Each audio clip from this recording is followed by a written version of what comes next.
Have you ever actually added it up? Not just 1 week, not just one box, but the full year. Those tidy meal delivery kits showing up at your door. $60 here, $85 there, sometimes over $90 once you add shipping and extras. And at first it feels worth it, because you tell yourself, I'm eating better, I'm saving time, I don't have to think. But then one afternoon you are standing in your kitchen, holding a tiny portion of pre-chopped vegetables, and you realize you paid nearly $20 for that one meal. For food you still had to cook. For instructions you still had to follow. And suddenly it doesn't feel like convenience anymore. It feels like you are renting your own routine. If you are over 50, this hits a little differently. Because you are not just paying for food, you are paying for simplicity, for fewer decisions, for something that helps you stay on track without draining your energy. I had a neighbor, her name's Carol, 62 years old, retired early, smart, organized, careful with money. She signed up for one of those meal services after her doctor suggested she watch her portions and eat more balanced meals. At first she loved it. Boxes every week, recipes laid out, no guesswork. But 3 months in, she told me something I didn't expect. I am tired of paying for instructions, she said. That's all it is. Instructions and pre-measured groceries. That stuck with me. Because that's when I started wondering, what if the real value isn't the food at all? What if it's the planning, the thinking, the part that tells you what to eat and how to put it together? So I tried something a little unusual. I replaced a $90 a week meal delivery habit with a $4 AI recipe generator. No chef, no delivery truck, no subscription box sitting on the porch. Just a simple app. A few ingredients I already had, and a system I could test for myself. I didn't change everything overnight. I didn't pretend I knew what I was doing, and I didn't expect it to work perfectly. But I gave it a real trial. 30 days. Same goal as the meal kits. Eat better, spend less time thinking, and avoid that end-of-day question we all know too well. What am I going to eat tonight? And what happened surprised me more than I expected. Because it wasn't just about saving money. It was about something else entirely. Something most people don't even realize they are paying for. Before I walk you through exactly what I did, you need to understand why the old way costs so much. Before I walk you through what I did with the AI, you need to understand what you are actually paying for with those meal delivery services. Because it's not just the food, not even clothes. Think about what shows up in that box.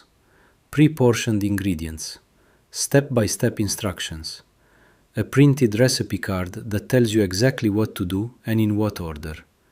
It removes decisions. That's the real product. You're paying for someone else to decide your meals for the week. To calculate portions, to make sure it looks balanced enough that you don't have to think about it twice. And if you're over 50, that kind of support can feel like a relief. Less mental load, fewer grocery trips, fewer moments of standing in front of the fridge wondering what makes sense anymore. But here's where the cost creeps in. You're also paying for packaging, shipping, marketing, customer service teams, warehouses, food waste built into their pricing. Every one of those layers adds dollars to something that, at its core, is just a plan and a list of ingredients. So I asked myself a simple question. What if I could keep the part that actually helps, the planning, the structure, the guidance, but remove all the expensive layers around it?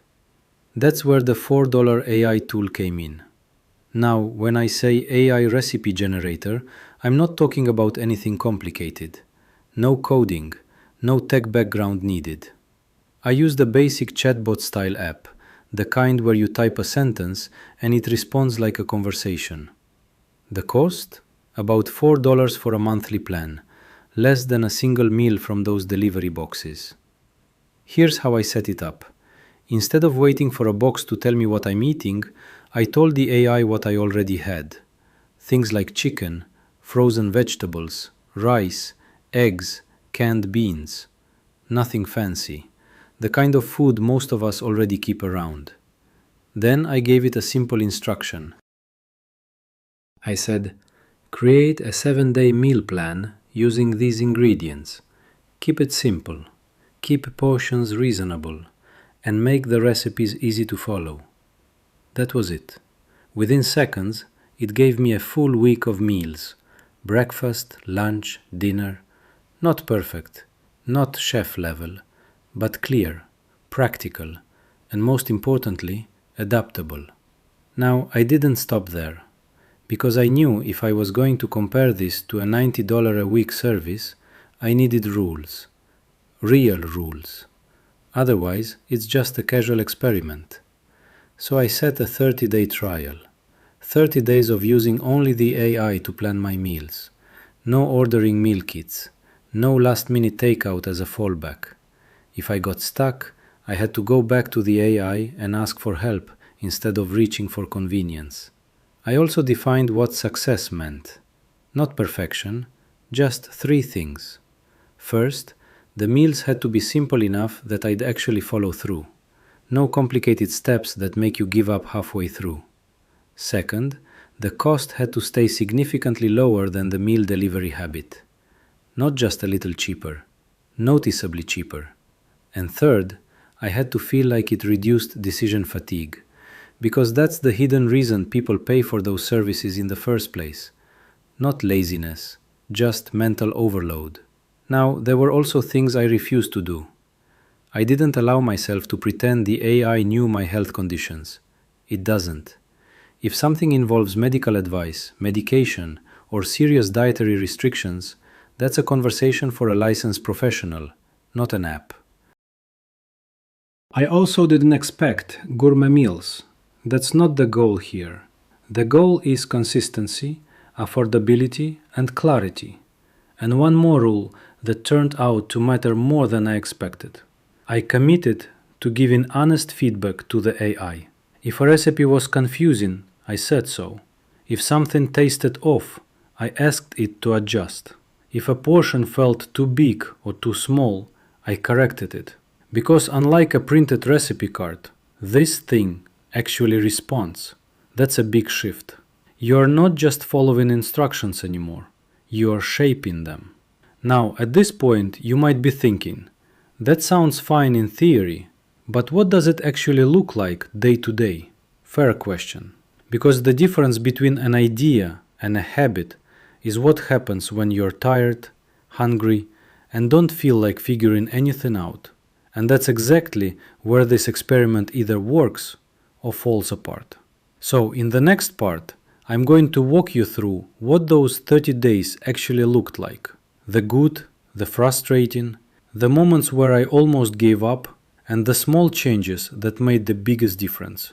Day 1 felt almost too easy.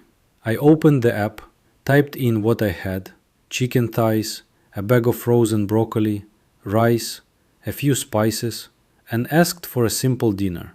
It gave me a step-by-step recipe in seconds. Nothing fancy. Season the chicken, bake it, steam the broccoli, cook the rice. You've seen versions of this before. But here's what caught my attention. At the end, it added a small note.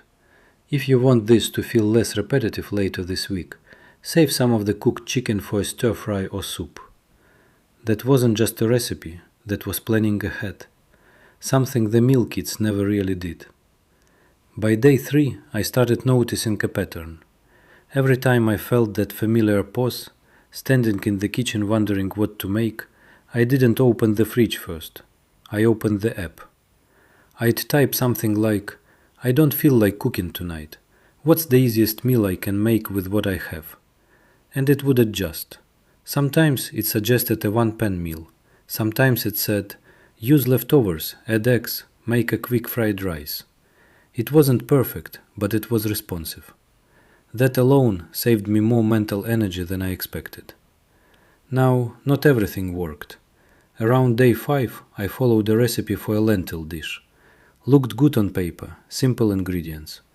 But halfway through, I realized the instructions assumed a level of timing that wasn't very clear.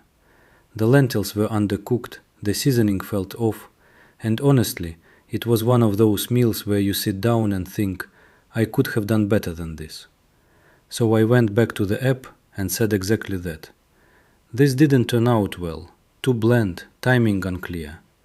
And here's where things shifted. Instead of just giving me a new recipe, it revised the same one. It broke down the timing more clearly. Suggested adding garlic earlier, adjusting the salt, even gave a tip about simmering longer if the texture felt off. That's something a printed recipe card can't do. It doesn't learn from your experience. This did, at least enough to improve the next attempt. By the second week, I stopped thinking in terms of recipes altogether. It became more like conversations. I'd say, I want something warm, quick, and not too heavy. And it would build around that. Almost like talking to someone who knows your kitchen. Now, let's talk about the real test. The days when you don't feel like doing any of this. Around day 12, I had one of those evenings. Long day, low energy, the kind where meal delivery used to feel like a lifesaver. No thinking, just follow the cart. This time, I almost reached for takeout. Almost.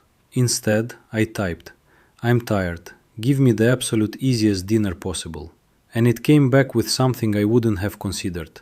A simple egg and vegetable scramble with toast. 10 minutes, minimal cleanup. Nothing impressive. But it worked. And that's the point most people miss. These services aren't about gourmet food. They are about removing friction. And in that moment, the AI did exactly that. Now, there were annoyances too. Sometimes the ingredient estimates were a little off. It might suggest using half an onion when I only had a small one, or assume I had something basic like olive oil when I'd run out. Small things, but they add up. There were also moments where the meals felt repetitive. Chicken shows up a lot when you're keeping things simple. So I had to step in and say, give me something different. Use beans instead, or eggs. It needed direction. But here's the key difference. With the meal kit, you get what you're given. With this, you steer. By week 3, something else changed, and I didn't expect this part. My grocery trips got shorter. Not because I was buying less food, but because I had a clearer plan. I wasn't wandering the aisles trying to figure out what sounded good. I already had a structure. I'd ask the app, build me a 5-day plan under $50 using simple ingredients. Then I turned that into a grocery list. In and out. No guesswork. And the cost difference started becoming obvious. Instead of $80 to $90 a week on meal kits, I was spending closer to $40 or $50 on groceries. Sometimes less, depending on what I already had. But more importantly, I wasn't wasting food. The AI kept suggesting ways to reuse ingredients across meals. Leftover rice becomes fried rice. Extra vegetables go into soup. Nothing sat in the fridge untouched until it had to be thrown away. By the final week, the habit felt normal. Not exciting, not revolutionary, just practical. Open the app, ask a question, follow the steps, adjust when needed. No deliveries, no waiting, no feeling like I overpaid for something I could have handled myself. But here's the honest part. It wasn't perfect. And it's not for everyone. Because what really changed wasn't just the meals. It was how I approached the entire process of eating at home. And that's what we need to talk about next. The actual results, and who this works for, and who should probably stick with the old way. So what actually changed after 30 days? Let's start with the number most people care about, money. Before this experiment, the meal delivery habit was costing around $80 to $90 a week. Some weeks a little less, some weeks more, depending on add-ons. Over a month, that's easily $300 or more. During the 30-day trial with the AI, my grocery spending averaged closer to $40 to $50 a week. Some weeks dipped into the 30s because I was using leftovers more efficiently. Even when I rounded up to be fair, the difference was clear, roughly half the cost. Not zero, not free, but significantly lower without feeling like I was cutting corners.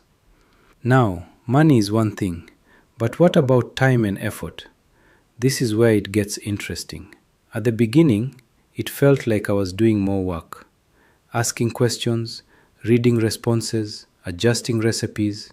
It wasn't passive like opening a meal kit and following a card. But by the third week, that effort dropped because I stopped overthinking it. I wasn't searching for the perfect meal anymore. I was looking for the next reasonable step. And that shift matters, especially after 50. Because the real drain isn't cooking, it's deciding. Is that quiet, constant question of what now that shows up every single day. The AI didn't eliminate that completely, but it reduced it enough that I noticed. Enough that I didn't dread it. Now let's talk about results beyond cost. The meals were simpler, that's true. Less variety than a premium meal service. Fewer exotic ingredients. But also fewer wasted steps. Portions felt more flexible. If I was hungrier, I adjusted. If I wanted something lighter, I asked for it. There was no fixed box telling me what my plate should look like. And that flexibility made it easier to stay consistent. But this is also where I need to be very clear. This experience is just that, my personal experience. It's not medical advice. It's not nutritional guidance tailored to your body. It's not financial advice specific to your situation. And it's definitely not a replacement for a licensed professional, especially if you're managing health conditions, medications, or specific dietary needs. If you have concerns about what you should be eating, or how your diet affects your health, that's a conversation to have with a qualified expert who understands your history. The AI doesn't know you. It only responds to what you tell it. Now, who is this actually for? If you're someone who feels overwhelmed by daily meal decisions, if you've relied on expensive services just to simplify your routine, if you want structure without the high price tag, this can work surprisingly well. It's especially useful if you already have a basic kitchen setup and you are willing to spend a little time learning how to ask better questions. But if you want everything done for you, zero effort, zero thinking, meals arriving at your door ready to go, this probably isn't your replacement. And that's okay, because the goal here isn't to prove that one option is universally better. It's to show that there's an alternative most people overlook. A middle ground, not fully DIY, not fully outsourced, something in between, where you keep control but offload just enough of the thinking to make it manageable. Now, here's the simplest way to try this yourself. You don't need a special setup. Just open any basic AI chatbot app. Start small, don't overcomplicate it. Type one sentence. Create a simple dinner using chicken, rice and vegetables. Keep it easy. That's it. See what it gives you. Follow it once, then adjust. Tell it what worked, what didn't. Treat it like a conversation, not a one-time command. Because that's where the real value shows up.